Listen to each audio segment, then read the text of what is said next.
Здравейте, приятели! Сега тук съм дошли в едно видео. Това е телефона тук. Това е телефона тук, къде сега му се изтриват всичките данни. Както можете да видите, сега се чака, тук пише марката му Samsung Galaxy S3 Mini. И сега ще изчакаме няколко време.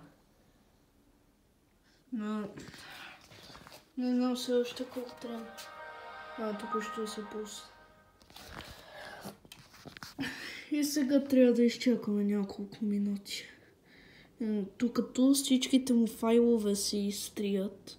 Не знам защо всеки път ги трия изобщо. Нека да пием вода.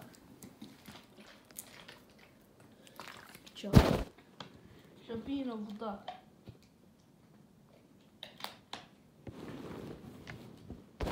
А сега да видим дали е станал. Още зарежда. Всеки път ли трябва да чакам, за да му се зареди? Не знам колко време ще чакам, но ето така ще се завъртим. Найде сега да видим какво е станало. Както все още виждате, само зарежда. Не знам. Чакай. Да, сега трябва да го настроим. Сега ще ви покажа как да се настроите. Български. Следващото. В устройството няма SIM карта. Няма. Следващото. Не, чакай. Да се върна назад. На нашия Wi-Fi.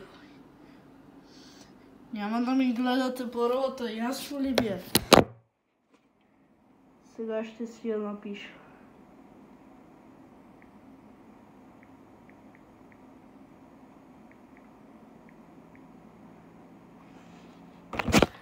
Готово, паролата не де. Сега не е свързано това. Да видим. 28.01. Ще трябва да видя датата си по някакъв начин. Като го настрои тогава. Добре. Този телефон се казва Samsung Galaxy S3 Mini. Samsung акаунт. Прескочи. Аз дори нямам акаунт. Не сега.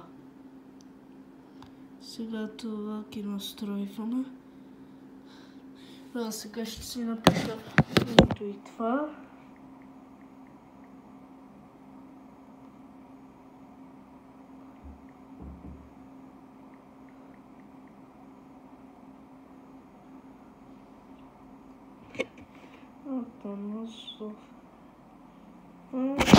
Готово. Сега създай акаунт. Вашето име на устройството ще бъде добре. Край. И вече вашият телефон ви е настроен. Работи си. Всичко си е наред. Затова чао. Ако искате втора част, напишете в коментарите. Чао. Ударих се. Чао от мен.